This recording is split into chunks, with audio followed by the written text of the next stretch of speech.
नमस्कार,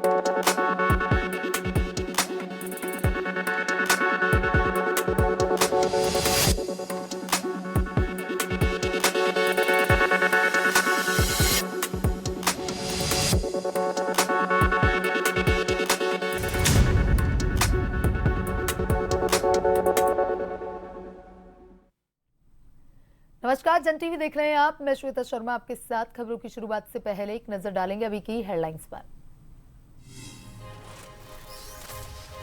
सीएम धामी ने किया दिल्ली देहरादून एक्सप्रेस वे के निर्माण कार्य का निरीक्षण। निर्माण में इस्तेमाल हो रही आधुनिक तकनीकों और पर्यावरणीय सुरक्षा उपायों के बारे में ली जानकारी। उत्तराखंड में 28 जनवरी से ही होंगे नेशनल गेम। भारतीय ओलंपिक संघ ने खेल विभाग को भेजा पत्र। खेल मंत्री रेखा आर्या ने जताया आभार। प्रदेश में सशक्त भू कानून जल्द से जल्द लागू करने के लिए सरकार ने तेज की तैयारियां। एसडीएम और तहसीलदार स्तर पर जनता से लिए जाएंगे सुझाव। कांग्रेस ने कसा तंज। पंचायतों पर प्रशासनिक नियुक्त करने का मामला। प्रधानों और सदस्यों में आक्रोश। सरकार पर भेदभाव करने का आरोप। संगठन करेगा 5 दिसंबर को मुख्यमंत्री आवास का कूच। जौलीग्रांट एयरपोर्ट को अंतर्राष्ट्रीय स्तर का बनाने की कवायद। एसडीएम ने विस्तारीकरण को लेकर ग्रामीणों के साथ की बैठक। स्थानीय लोगों ने रखी अपनी मांगें।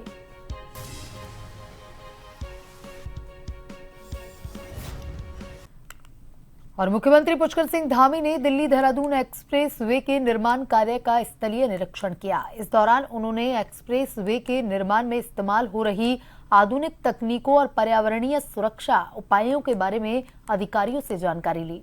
बता दें, इस प्रोजेक्ट में इकोलॉजी और इकोनॉमी का समन्वय करते हुए एशिया का सबसे बड़ा वाइल्ड लाइफ कॉरिडोर भी बनाया गया है, जो वन्य जीवों की सुरक्षा, उनकी आवाजाही को पूर्ण तरीके से सुरक्षित बनाएगा। इस एक्सप्रेस वे का निर्माण कार्य पूरा होने के बाद दिल्ली देहरादून यात्रा मात्र 2.5 घंटे में पूरी की जा सकेगी। मैं आदरणीय प्रधानमंत्री जी का और आदरणीय सड़क परिवहन मंत्री जी का धन्यवाद करता हूं कि देहरादून से दिल्ली का एलिवेटेड रोड का काम अंतिम चरण पर है। और इसकी वहीं उत्तराखंड में 38वें राष्ट्रीय खेलों का आयोजन तय समय पर होगा। भारतीय ओलंपिक संघ ने उत्तराखंड को पत्र जारी कर इसका औपचारिक ऐलान कर दिया है। आपको बता दें कि भारतीय ओलंपिक संघ ने उत्तराखंड खेल विभाग को लेटर जारी कर खेल आगे बढ़ाने के लिए कहा था, जिसके बाद उत्तराखंड खेल विभाग द्वारा वक्त पर राष्ट्रीय खेलों के आयोजन का आग्रह किया था। भारतीय ओलंपिक संघ ने 28 जनवरी 2025 से 24 फरवरी तक राष्ट्रीय खेल आयोजित होने की घोषणा कर दी है। संघ के इस फैसले पर प्रदेश की खेल मंत्री रेखा आर्या ने खुशी जाहिर की है और कहा है कि यह उनकी तैयारियों पर मोहर लगने जैसा है। शेड्यूल घोषित होने के बाद रेखा आर्या ने कहा कि उत्तराखंड पहले से ही इन तिथियों के अनुसार अपनी तैयारी कर रहा था। मुख्यमंत्री पुष्कर सिंह धामी द्वारा भी इन तिथियों की संतुति की गई थी। रेखा आर्या ने कहा कि तैयारियों को लेकर पूरी तरह से आश्वस्त हैं। ये आयोजन ऐतिहासिक होने वाले हैं। प्रदेश के लिए बहुत खुशी की खबर है कि जो पूर्व में तय तिथि थी राष्ट्रीय खेल के आयोजनों की, यानी कि 28 जनवरी, वह आज निर्धारित हो गई है, जिसके लिए भारतीय ओलंपिक संघ को विभाग के द्वारा भी पत्राचार किया गया और माननीय मुख्यमंत्री जी से भी इस परिप्रेक्ष्य में चर्चा गई। उनकी ओर से भी 28 तारीख को ही किए जाने की संस्तुति मिली थी और मैं इसके लिए भारतीय ओलंपिक संघ का बहुत धन्यवाद करती हूँ, जिन्होंने प्रदेश की मनसा को समझा और प्रदेश की तैयारियों को भी देखा, और उस विश्वास के लिए उनका बहुत आभार व्यक्त करती हूँ। निश्चित रूप से इस राष्ट्रीय खेल पर हम सब लोग बेहतरीन प्रदर्शन भी करेंगे, बेहतरीन आयोजन भी करेंगे। उत्तराखंड में भूमि की अवैध और मनमाने ढंग से खरीद बिक्री पर अंकुश लगेगा, ये बात मुख्यमंत्री पुष्कर सिंह धामी कई बार कह चुके हैं। इसके लिए कई प्रावधानों को सम्मिलित करते हुए सशक्त भू कानून शीघ्र लागू किए जाने की तैयारी सरकार ने शुरू कर दी है। वहीं मुख्यमंत्री धामी ने कहा कि नया भू कानून जन भावनाओं के अनुरूप होगा। एसडीएम और तहसीलदार स्तर पर भू कानून को लेकर जनता से सुझाव लिए जाएंगे, जिसको लेकर अब कांग्रेस प्रदेश अध्यक्ष करण माहिरा ने प्रतिक्रिया दी है। उन्होंने कहा कि मैं मुख्यमंत्री के इस कथन का स्वागत करता हूं अगर वो सच बोल रहे हैं।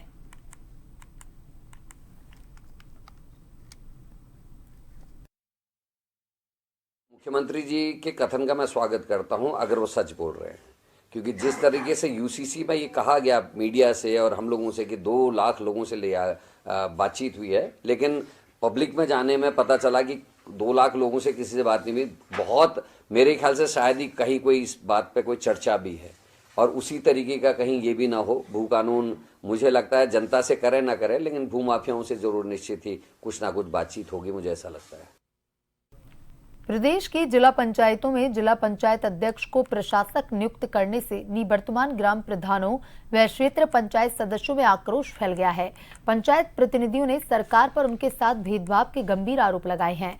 सोमवार को लोहाघाट में ग्राम प्रधान संगठन प्रदेश उपाध्यक्ष सरिता अधिकारी व प्रदेश प्रभारी प्रकाश मेहरा के नेतृत्व में निवर्तमान ग्राम प्रधानों ने एसडीएम लोहाघाट रिंकू विस्ट के माध्यम से मुख्यमंत्री को ज्ञापन भेजकर उन्हें प्रशासक नियुक्त करने की मांग की है।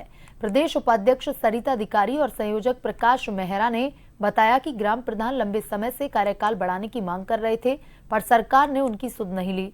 भाजपा सरकार द्वारा प्रदेश में 1 पंचायत 2 प्रधान की प्रथा लागू कर बेहद निंदनीय कार्य किया है।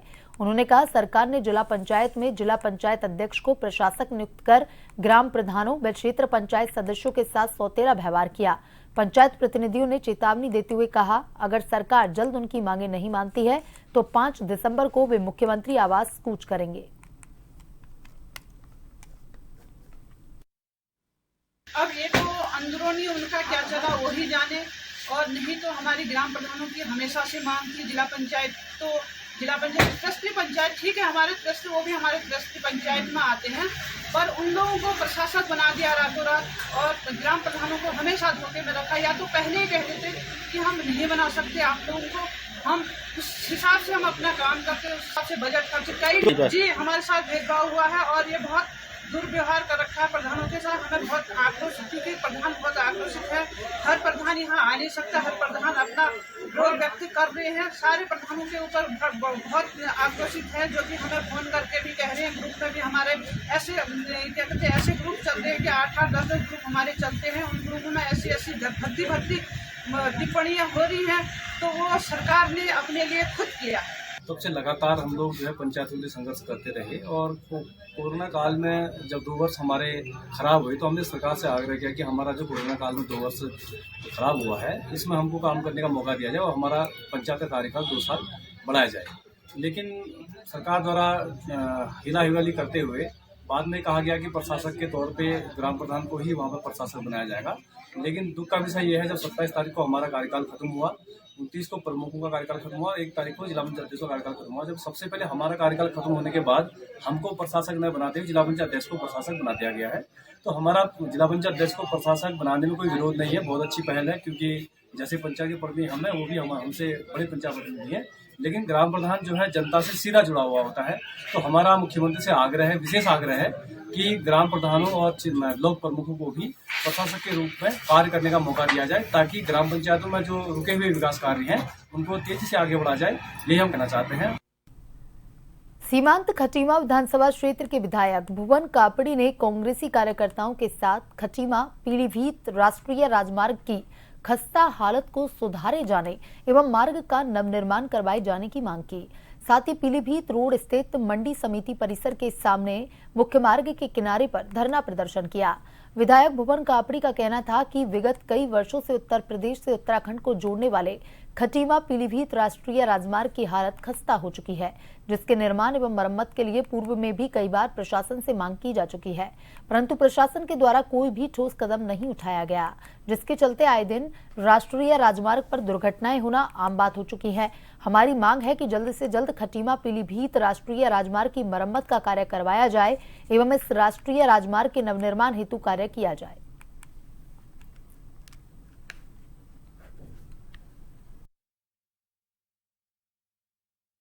मझौला मार्ग जो कि हमारे उत्तराखंड को पीलीभीत बरेली उत्तर प्रदेश से जोड़ता है, इसके हालात बड़े खराब हैं। रोड की हालात जर्जर है। NH पर खड़ंजा बिछाया जा रहा है।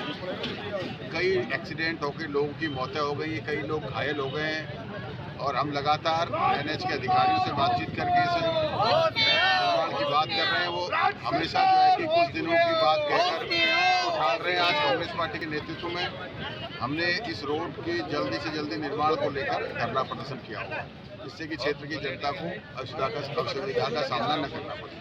पीलीभीत रोड जो हमारी 13 किलोमीटर का स्ट्रेच जो हमारे उत्तराखंड के अंतर्गत आता है, उसमें थोड़ी सी समस्या का है कि वहाँ पर गड्ढा ज़्यादा हो रखे। इसको माननीय मुख्यमंत्री जी ने पूरे उत्तराखंड में गड्ढा मुक्त करने का निर्देश भी दिया था। उसी क्रम में जिलाधिकारी महोदय ने हमें चिन्हित करने के लिए भी कहा था, जिसमें ये भी हमने प्रायोरिटी में लिया है। जल्दी इसमें गड्ढा मुक्त करने के लिए और उसमें ब्लैक टॉप करने की कार्रवाई होगी।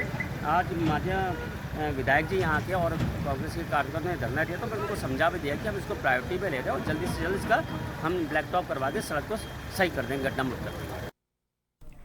रानीखेत कैंची धाम पर लगातार लग रहे जाम से गुस्साए जिला व्यापार मंडल के नेतृत्व में कई व्यापारियों ने पर्यटन नगरी रानीखेत विधानसभा के सुभाष चौक के पास साकेतिक जाम लगाया और धरना प्रदर्शन के साथ ही उन्होंने कहा कि जाम के चलते नगर का व्यवसाय बुरी तरह से प्रभावित हो गया है। तत्काल वैकल्पिक सड़क बनाए जाने की मांग उठाई। कैंचीधाम के जाम का विकल्प सरकार अभी तक नहीं ढूंढ पाई। इस समस्या के चलते पहाड़ी जिलों का व्यापार प्रभावित हो गया है। कैंचीधाम में अनेक राज्यों से वाहनों के साथ हजारों श्रद्धालु पहुंच रहे हैं। भीड़ के कारण आए दिन वाहनों के जाम से लोगों की ट्रेनें तक छूट रही हैं। गंभीर रोगियों के पास वाहन घंटे जाम में फंस जाते हैं। इस कारण वह समय पर अस्पताल भी नहीं पहुंच पा रहे हैं। कई तीमानदार इस समस्या को अलग अलग मंचों से उठा चुके हैं। साथ ही शीघ्र बाईपास की व्यवस्था नहीं होने पर व्यापारियों को साथ लेकर वृहत आंदोलन करने की भी बात कही। उद्योग व्यापार प्रतिनिधिमंडल के आह्वान पर कुमाऊं के तमाम शहरों में जाम का आह्वान किया जा रहा है। तो आज इसी के तहत रानीखेत में भी जो जिला उद्योग व्यापार प्रतिनिधिमंडल है उसके द्वारा यहाँ पर जाम किया गया है। इसमें हमारे किसी को नुकसान करने की मंशा नहीं है। हम सरकार से आह्वान करते हैं कि वो शीघ्र ही ये कैंचीधाम पे जो लोग आए दिन जो है परेशान हो रहे हैं, लोग बच्चों को एग्जाम देने में परेशानी हो रही है, पेशेंटों को जाने में परेशानी हो रही है और जो है लोगों की ट्रेनें छूट रही है। ऐसी परिस्थितियों में अगर पूरे कुमाऊं का पर्यटन व्यवसाय जो है प्रभावित हो रहा है और हमारे व्यवसायी परेशान हो रहे हैं, ऐसी परिस्थितियों में अगर सरकार ने जल्दी इस पर निर्णय नहीं लिया तो बृहत आंदोलन किया जाएगा। यही हम यहाँ पर कहना चाहते हैं। चंपावत जिले के वाराकोट ब्लॉक के तल्ला छंदा के छीड़ावास के रहने वाले बेसहारा बुजुर्ग दंपत्ति 70 वर्षीय दर्शन राम तथा उनकी 65 वर्षीय दिव्यांग पत्नी कौशल्या देवी मदद के लिए दर दर भटक रही हैं। 12 जुलाई 2024 को बुजुर्ग दंपत्ति के बेटे की बकरी चराने जंगल जाने के दौरान पहाड़ी से फिसलने के दौरान मौत हो गई थी, जो कि उनका एकमात्र सहारा था। वहीं एक बेटा पिछले कई वर्षों से लापता है। बेटे की मौत के बाद बुजुर्ग दंपत्ति बेसहारा हो गए, जिनके पास से ढकने के लिए एक टपकता हुआ टूटा फूटा घर है।